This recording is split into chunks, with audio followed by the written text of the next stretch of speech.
Sir, రెండు తెలుగు రాష్ట్రాల్లో betting apps యొక్క పరంపర అనేది కొనసాగుతున్న ఈ నేపథ్యంలో పంజాగుట్ట పోలీసులు ఎవరైతే బెట్టింగ్ యాప్ పాల్పడ్డ యూట్యూబర్స్ కానీ ఇన్ఫ్లుయెన్సర్ కానీ ఉన్నారో, హర్ష సాయి కావచ్చు, భయ్యా సన్నీ యాదవ్, పల్లవి ప్రశాంత్ కావచ్చు, ఈవెన్ యాంకర్ శ్యామల, సో ఇలాంటి ఇన్ఫ్లుయెన్సర్ యూట్యూబర్స్ మీద పంజాగుట్టలో పలు కేసులు కూడా నమోదైనాయి.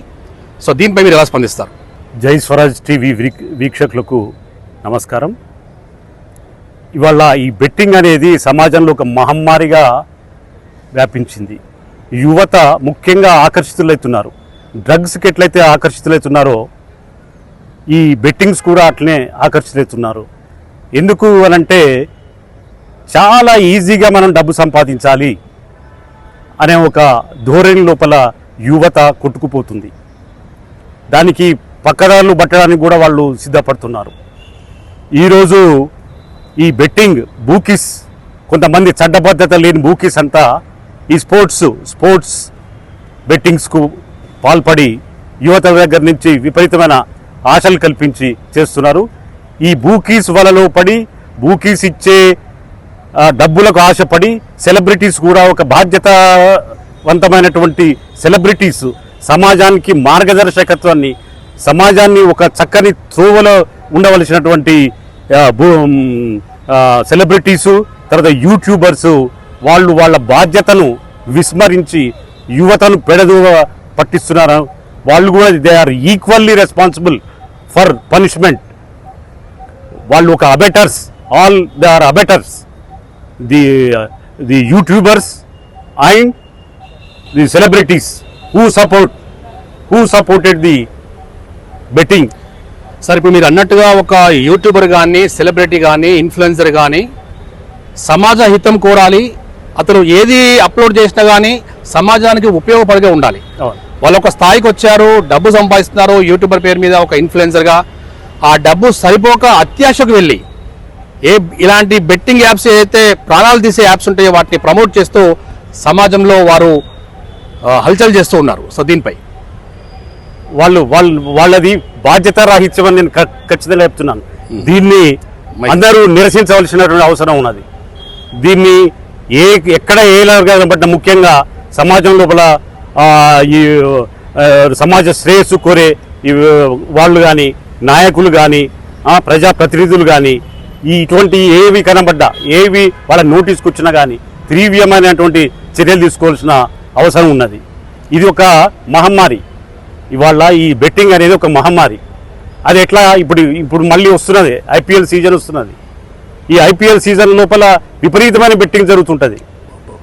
ఇవాళ ఆ కోస్టల్ లోపల కోడి పందాలు ఎటువంటిదో ఈ ఐపీఎల్లో ఇప్పుడు వచ్చే ఈ బెట్టింగ్ కూడా అంత తీవ్రమైంది. తీవ్రమైన ప్రభావం ఆర్థిక వ్యవస్థ మీద, అంటే ఒక కుటుంబ వ్యవస్థ మీద ప్రభావం చూస్తుంది. ఎందుకంటే ఈజీగా డబ్బు వస్తున్నది, డబ్బు రావచ్చు అనే ఆశ, అత్యాశ. డబ్బు రావచ్చు అనే ఆశ, రావచ్చు రాకపోవచ్చు. దాంట్లో చాలామంది తమ ఆశలు గల్లంతై వాళ్ళ కుటుంబాలు నానా అవస్థల పాలై ఆఖరికి వాళ్ళు ఆత్మహత్యలు చేసుకునే పరిస్థితికి దాపురిస్తున్నది. అట్లా చాలా కేసెస్ ఆత్మహత్యలు చేసుకున్న వాళ్ళు చాలామంది ఉన్నారు. వీళ్ళందరూ ఇంతవరకు ఆత్మహత్యలకు, ప్రతి ఆత్మహత్య కేసున్నా ఎవరు ప్రమోట్ చేస్తున్నారో, ఈ బెట్టింగ్ని ఎవరు ప్రమోట్ చేస్తున్నారో, irrespective of their status, A celebrity అయినా వాళ్ళందరినీ కఠినంగా శిక్షించవలసిన అవసరం ఉన్నది. అవసరం అనుకుంటే ఇప్పుడున్న చట్టాల ఏమైనా లొసుగులు గిసుకులు ఉంటే వాటిని తీసేసి తొలగించి కఠినమైనటువంటి చట్టాలను తీసుకురావాల్సిన అవసరం ఉందని నేను గట్టిగా చెప్తున్నా. బెట్టింగ్ యాప్స్కు పాల్పడుతున్న యూట్యూబర్లపై, ఇన్ఫ్లుయెన్సర్లపై పంజాగుట్ట పోలీసులు పలు కేసులు నమోదు చేశారు. మరి దీనిపై శిక్షలు ఏ విధంగా పడే అవకాశం ఉంటుంది? ఈరోజు కేసులు పెట్టడం అనేది ముఖ్యమైన విషయం కాదు. ఇవాళ కేసులు సంవత్సరాల కొద్దీ నడవడం, మళ్ళా సాక్ష్యాలు, తర్వాత దీంట్లో ఉన్నటువంటి ప్రొసీజరు, దీనిలో ఉన్నటువంటి లొసుగులు, తర్వాత వాటిని ఉపయోగించుకునే వ్యవస్థ. ఇప్పుడు ఈ ఆరంభ శూరత్వం కేసు పెట్టంగానే సరిపోదు. అది 4 రోజులు ఏది మీడియా లోపల నానుతుంటుంది, ఒక పబ్లిసిటీ అనేది వస్తుంది. అంతేగాని ఆ కేసును చక్కగా ఇన్వెస్టిగేషన్ చేసి కరెక్ట్ సాక్ష్యాలను సేకరించి కరెక్ట్గా దీనికి న్యాయస్థానాలు కూడా ఫాస్ట్ ట్రాక్ కోర్ట్స్ కూడా పెట్టేసి ఇమ్మీడియట్గా ఇవాళ ఎప్పుడో ఉన్నట్టు ఇప్పుడు చాలా ఇదివరకు డ్రగ్స్ విషయం లోపల సెలబ్రిటీస్ మీద కేసులు పెట్టిండ్రు, అవి నీరు గారిపోయినాయి, ఎక్కడ ఉన్నాయో వాటికి తెలుస్తలేదు. నయం వాటి లోపల జరిగినటువంటి కేసులన్నీ అట్లే ఉన్నాయి. చాలా కేసులు కూడా పెట్టడమే, కానీ వాటి ఫలితం ఏంటిది, వాటి రిజల్ట్ ఏంటిది, ఎంతమందిని శిక్షించిండ్రు, ఎంతమందిని. అక్కడ శిక్ష ముఖ్యం, శిక్ష ఉంటేనే మిగతా వాళ్ళకు భయం. కానీ శిక్షలు పడకపోతే దానికి పకడ్బందీ అయినటువంటి ఇన్వెస్టిగేషన్ చేయాల్సిన అవసరం ఉంది, వాళ్ళని కరెక్ట్గా బుక్ చేయవలసిన అవసరం ఉంది, వాళ్ళను బోర్డులో నిలబెట్టవలసిన అవసరం ఉంది, వాళ్ళు చేసిన నేరాన్ని ప్రూవ్ చేయవలసిన అవసరం ఉంది ఈ న్యాయ వ్యవస్థ మీద.